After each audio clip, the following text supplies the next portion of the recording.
اسلام نے نکاح کو آسان بنایا، ہم نے جہیز، روٹی، برادری اور سٹیٹس سے مشکل کر دیا۔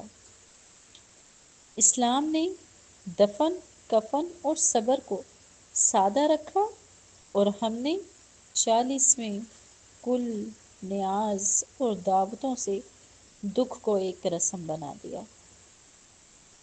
ہمارا دین کہتا ہے کہ نیت دیکھو، جبکہ ہم کہتے ہیں لوگ کیا کہیں گے۔ دین کہتا ہے کہ سچ بولو، ہم کہتے ہیں موقع دیکھو۔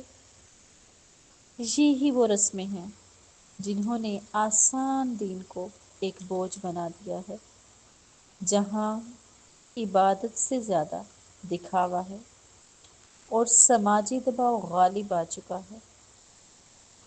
دل کو جھنجھوڑ دینے والی بات تو یہ ہے کہ ہمارا دین ہمیں بندگی سکھاتا ہے اور ہم نے اس بندگی کو تقریب بنا دیا ہے۔